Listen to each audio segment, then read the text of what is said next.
नमस्कार सभी विद्यार्थियों को, आप सभी की और YouTube channel biology with Tanvi में आप सभी का हार्दिक स्वागत और अभिनंदन है। रोज़ाना की जैसे ही मेरा एक जो टारगेट आपके लिए है कि छोटे छोटे वीडियोस के साथ में एक एक टॉपिक को क्लियर करना, तो बस आज का जो अपना टॉपिक है वो है सेल वॉल या जिसको अपन बोलते हैं कोशिका भित्ति। ठीक है, अगेन एक इंपॉर्टेंट टॉपिक है, सभी एग्जाम्स के अंदर क्वेश्चन भी पूछे जाते हैं और क्लियर तो अपन करके ही रहेंगे सारे एग्जाम को, क्योंकि आप हो, मैं हूँ और मेहनत तो करवा के ही रखूँगी। ठीक है ना, तो जल्दी से देखना है यहाँ पे कि कौन सा क्या क्या है इसके बारे में और मैं आपको क्या क्या जानकारी देना चाह रही हूँ। कोशिका भित्ति में अगर ये पढ़ लिया तो सब पढ़ लिया, इसके बाहर और आपको कुछ पढ़ने की आवश्यकता भी नहीं होगी। ठीक है, तो चलिए आइए बोर्ड पे। अब देखना कोशिका भित्ति जिसको इंग्लिश में बोलते हैं सेल वॉल। अपन सभी से पहले जो सबसे पहले बात कर रहे हैं बेटा, यहाँ पर जो अपन बात करेंगे वो प्रोकैरियोटिक के, प्रोकैरियोटिक कोशिका या प्रोकैरियोटिक सेल की कोशिका भित्ति जो होती है। और प्रोकैरियोट्स के अंदर मैम कौन कौन आते हैं, तो प्रोकैरियोट्स के अंदर जो आ रहे हैं वो आपके आते हैं यहाँ पे बैक्टीरिया, मोनेरा। जो मोनेरा होता है उसके अंदर दो ग्रुप्स होते हैं बैक्टीरिया के, एक का नाम होता है आर्की जीवाणु या जिसको अपन बोलते हैं आर्की बैक्टीरिया, और एक जो होता है वो आपके यू बैक्टीरिया जो वास्तविक बैक्टीरिया होते हैं जिसको जीवाणु कहते हैं। जो आर्की बैक्टीरिया की सेल वॉल बनी होती है ना, वो आर्की बैक्टीरिया की सेल वॉल आपकी पॉलीसेकेराइड्स जो एक प्रकार का कार्बोहाइड्रेट है और एक बनी होती है ग्लाइकोप्रोटीन की। तो पॉलीसेकेराइड और ग्लाइकोप्रोटीन की बनी होती है। ध्यान रखना इसमें वास्तविक रूप से म्यूरिन नहीं होता, स्यूडो म्यूरिन होता है, कोट म्यूरिन, कोट म्यूरिन या वास्तविक रूप से म्यूरिन उपस्थित नहीं होता। तो याद रखना आर्की बैक्टीरिया की या आर्की जीवाणु की जो कोशिका भित्ति होती है वो पॉलीसेकेराइड है ना, जो किसकी बनी होती है, पॉलीसेकेराइड और ग्लाइकोप्रोटीन की बनी होती है, ग्लाइकोप्रोटीन से निर्मित ग्लाइकोप्रोटीन से निर्मित होती है। तो ये आप लिख लेना कि आर्की बैक्टीरिया जो होता है, आर्की बैक्टीरिया की जो कोशिका भित्ति होती है पॉली और ग्लाइको की बनी होती है, पॉलीसेकेराइड और किसकी बनी होती है, ग्लाइकोप्रोटीन से बनी होती है। अगर अपन वही बात करेंगे जीवाणु या बैक्टीरिया की, तो जीवाणु की जो होती है वो पेप्टिडोग्लाइकेन से, या आप इसका और दूसरा नाम बोल सकते हो म्यूकोपेप्टाइड से, या फिर बहुत इंपॉर्टेंट नाम जो आपको याद ही रखना है वो नाम होता है आपका म्यूरिन। कौन सा नाम होता है, म्यूरिन। तो आपको पता होना चाहिए कि म्यूरिन से किससे निर्मित होती है। तो देखना यहाँ पे अपन ने देखा प्रोकैरियोटिक कोशिका वो कोशिका होती है जिसके अंदर केंद्रक विकसित नहीं होता।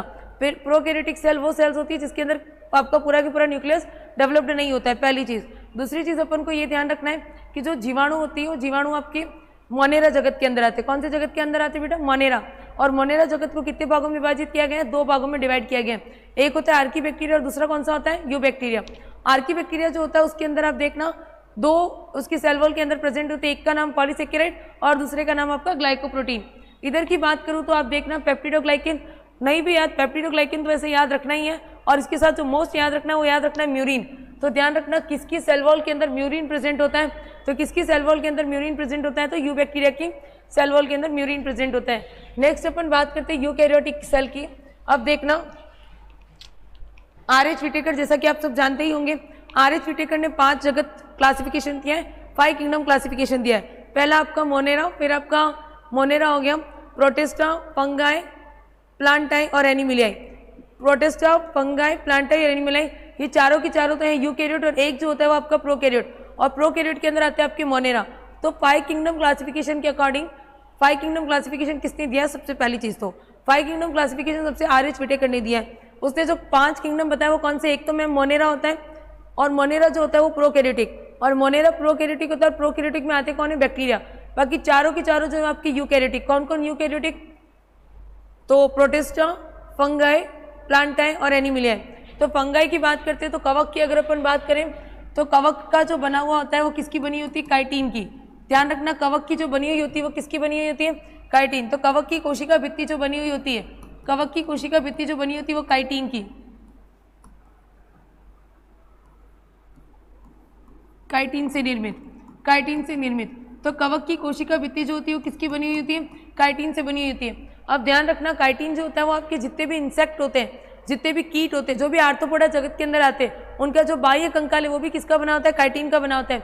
और काइटिन एक प्रकार का, ध्यान रखिएगा, होमोपॉलीसेकेराइड होता है। कौन सा होता है, होमोपॉलीसेकेराइड। नेक्स्ट देखना शैवाल। शैवाल के अंदर अगर मैं बात करूं तो शैवाल की जो कोशिका भित्ति होती है वो सेल्यूलोज, एक आपको याद रखना है गैलेक्टोज, एक और याद रखना है मेनन्स। याद रखना मेनोज नहीं है, वो मेनन्स है ना, मेनन्स। एक होता है आपका कैल्शियम ऑक्सलेट,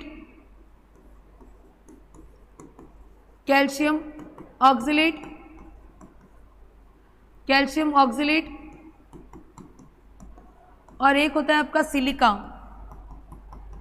सिलिका। तो ये मोस्ट इंपॉर्टेंट क्वेश्चन बनता है और आपके नीट के पर्सपेक्टिव से भी और जेट के पर्सपेक्टिव से भी, और बाकी सभी बायोलॉजी के स्टूडेंट जो भी first grade second grade REET जिसकी भी प्रिपरेशन कर रहे हैं, इन सभी के लिए इंपॉर्टेंट क्वेश्चन रहता है। तो शैवाल देखना, शैवाल अगर बात करें तो शैवाल की किसकी बनी होती है, cellulose, galactose, mannans, calcium oxalate, और किसकी बनी होती है, सिलिका की बनी होती है। तो ये सभी की जो सेल वॉल है वो किसकी, जो आपकी एल्गी की सेल वॉल है वो इन सब चीज़ों से मिलकर बनी होती है। ध्यान रखना कवक की जो बनी होती है वो काइटिन की बनी होती है, और काइटिन याद रखना आर्थ्रोपोडा के अंदर भी जो कीट होते हैं उनका शरीर भी किसका बना होता है, काइटिन से बना होता है। नेक्स्ट अपने सेल वॉल के अंदर मोस्ट इंपॉर्टेंट आता है, और जो ग्रीनरी है बिल्कुल हरा हरा जो होता है वो कौन सी कोशिका होती है आपकी, पादप कोशिका। कौन सी कोशिका होती है बच्चा, पादप कोशिका। अब पादप कोशिका के अंदर पादप कोशिका की जो कोशिका भित्ति उसको 3 भागों में विभाजित किया गया है। पादप कोशिका की जो कोशिका भित्ति उसको कितने भागों में, 3 भागों में। अब मैं एक बार आपको डायग्राम से समझा देती हूँ और उसके बाद में फिर अपन इसका डिस्क्रिप्शन लिखेंगे। देखना इसके डायग्राम से अपन समझने की कोशिश करेंगे पहले, ठीक है। अब बेटा यहाँ पे ध्यान से देखिएगा। सबसे पहले मैंने यहाँ पर बना दी, ये जो मैं बना रही हूँ, ये जो सर्कल बना रही हूँ, ये सर्कल जो मैंने बनाया है वो आपकी हो गई प्राइमरी सेल वॉल, प्राथमिक भित्ति, या जिसको अपन इंग्लिश में क्या बोलते हैं, primary cell wall. Primary cell wall, प्राथमिक भित्ति का इंग्लिश में नाम क्या होता है, प्राइमरी सेल वॉल। ध्यान से देखिएगा बोर्ड पे, प्राइमरी सेल वॉल, ठीक है। तो डन है प्राइमरी सेल वॉल। अब ये जो तीनों की तीनों वो प्राइमरी सेल वॉल है। प्राइमरी सेल वॉल जो होती है वो आपकी 3 चीज़ों से मिलकर बनी होती है। प्राइमरी सेल वॉल कितनी चीज़ों से मिलकर बनी होती है, 3 चीज़ों से। अब देखना वो 3 चीज़ें कौन कौन सी हैं। एक होता है आपका सेल्यूलोज, सेल्यूलोज, और एक होता है आपका हेमीसेल्यूलोज। 2 चीज़ें है ना, सेल्यूलोज और क्या होता है बेटा, हेमीसेल्यूलोज। हेमीसेल्यूलोज इसको यूनिवर्सल भित्ति भी कहते हैं, यूनिवर्सल, ये सार्वभौमिक कोशिका भित्ति, क्योंकि इस दुनिया में ऐसा कोई भी यूनिवर्सल सेल वॉल, तो बताइए यूनिवर्सल सेल वॉल के नाम से किस सेल वॉल को जाना जाता है, तो प्राइमरी सेल वॉल। मैम इसको यूनिवर्सल सेल वॉल क्यों कहते हैं, क्योंकि इस दुनिया के अंदर ऐसा कोई प्लांट नहीं है जिसके अंदर प्राइमरी सेल वॉल नहीं है। तो सभी प्लांट के अंदर प्राइमरी सेल वॉल प्रेजेंट होती है, इसीलिए इसको अपन क्या बोलते हैं, सार्वभौमिक कोशिका भित्ति या प्राइमरी सेल वॉल के नाम से जानते हैं। अब बेटा दूसरा यहाँ पर देखना, इसके अंदर जो होती है, नेक्स्ट देखना इसके अंदर जो होती है, ये आपकी जो मैं बना रही हूँ वो होती है आपकी सेकेंडरी सेल वॉल। कौन सी सेल वॉल होती है बेटा, द्वितीयक भित्ति, या जिसको अपन क्या बोलते हैं, सेकेंडरी सेल वॉल। द्वितीयक भित्ति या जिसको अपन बोलते हैं सेकेंडरी सेल वॉल। तो द्वितीयक भित्ति या सेकेंडरी सेल वॉल की अगर बात करें तो ये इसके अंदर पाई जाती है, पादप के अंदर। अब देखना प्राथमिक भित्ति के अंदर पाई जाती है द्वितीयक सेल वॉल, और द्वितीयक सेल वॉल जो बनी हुई होती है, ध्यान से देखिएगा कि द्वितीयक सेल वॉल किसकी बनी होती है, द्वितीयक सेल वॉल जो आपकी बनी हुई होती है, द्वितीयक सेल वॉल बनी होती है आपकी सेल्यूलोज, हेमीसेल्यूलोज, और मोस्ट इंपॉर्टेंट को मैं मोस्ट इंपॉर्टेंट कलर से ही लिखेंगे, और जो होता है वो आपका एक ध्यान रखना, एक होता है आपका लिग्निन। कौन सा होता है, लिग्निन। तो यहाँ पर मैं लिख रही हूँ, देखना लिग्निन, जो आपको बहुत अच्छे से याद रखना है। तो द्वितीय भित्ति या सेकेंडरी सेल वॉल जो होती है वो सेल्यूलोज और हेमीसेल्यूलोज तो है ही, पर इंपॉर्टेंट याद रखना है लिग्निन। और जहाँ पर लिग्निन नहीं पाया जाता है, याद रखना यहाँ पे मैं लिख रही हूँ द्वितीय सेल वॉल के अंदर जहाँ पर लिग्निन नहीं पाया जाता है, लिग्निन नहीं पाया जाता है,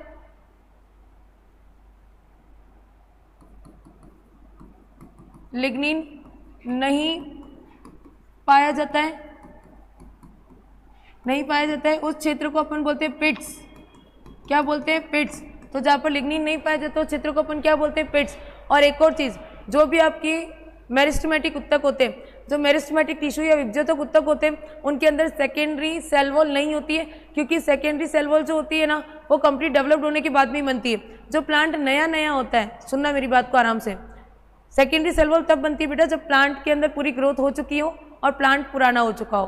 जो नया डेवलपिंग पार्ट होता है विभज्योतक उत्तक, जिसके अंदर विभाजन की क्षमता होती है, उसके अंदर या मेरिस्टेमेटिक डिवीजन की कैपेसिटी होती है, उसके अंदर सेकेंडरी सेल वॉल नहीं होती है, उसके अंदर केवल और केवल कौन सी होती है, प्राइमरी सेल वॉल।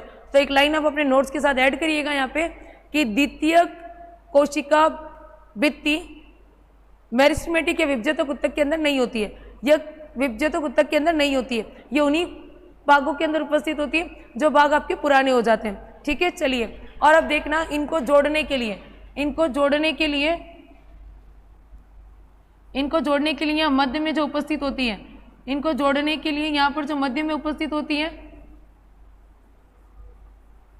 ये जो मैंने बना रखा है, ये सभी प्राथमिक कोशिकाओं को जो जोड़ने का काम करती है वो होती है आपकी मध्य पट्टिका। कौन होती है बेटा, मध्य पट्टिका। तो ये जो होती है वो आपकी कौन होती है, ध्यान से देखना, मिडिल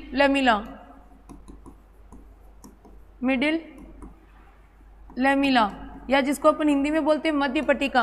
अब देखना ये जो मध्य पट्टिका होती है, वो आपकी बनी होती है कैल्शियम और मैग्नीशियम की। कैल्शियम और किसकी बनी होती है, मैग्नीशियम की। तो कैल्शियम और मैग्नीशियम से निर्मित, तो ध्यान रखना वो कैल्शियम और मैग्नीशियम से निर्मित होती है, कैल्शियम और मैग्नीशियम से निर्मित होती है। अब जैसे जैसे ये मध्य पट्टिका पिघलती है, उसी देखो सभी के अंदर उपस्थित होता है पहली चीज तो, और जैसे जैसे मध्य पट्टिका पिघलती है ना, उतना ही ज्यादा अपना जो फ्रूट होता है, ये जो फल होता है, मीठा होता जाता है।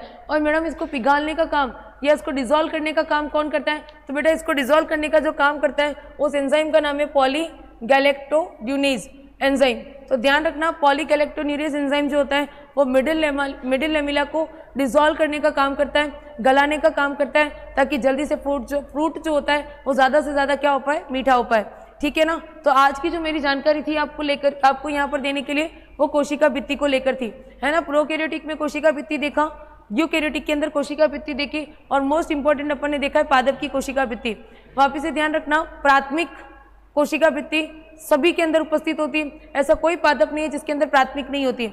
विभज्योतक उत्तक के अंदर कौन सी नहीं होती है, तो विभज्योतक उत्तक के अंदर कौन सी नहीं होती है, द्वितीय कोशिका भित्ति नहीं होती है। और तीसरा जो याद रखना है, मिडिल लेमिला कैल्शियम और मैग्नीशियम से बना होता है, और जैसे जैसे वो पिघलना चालू होगा, वो आपका गलना चालू हो जाता है, डिजोल्व होना चालू हो जाता है, तो फल उतना ही ज़्यादा मीठा होने लगता है। और उसको गलाने के लिए जो एंजाइम होता है वो होता है पॉलीगैलेक्टोन्यूरेज एंजाइम। ठीक है, धन्यवाद। और अपन ने ये जो वीडियो देखी है उसको ज़्यादा से ज़्यादा शेयर करिएगा, सब्सक्राइब करिएगा चैनल को। अगर आपको लगता है कि सभी बच्चों के लिए इंपॉर्टेंट है तो please share and subscribe. Thank you so much, मिलते हैं नेक्स्ट वीडियो के अंदर।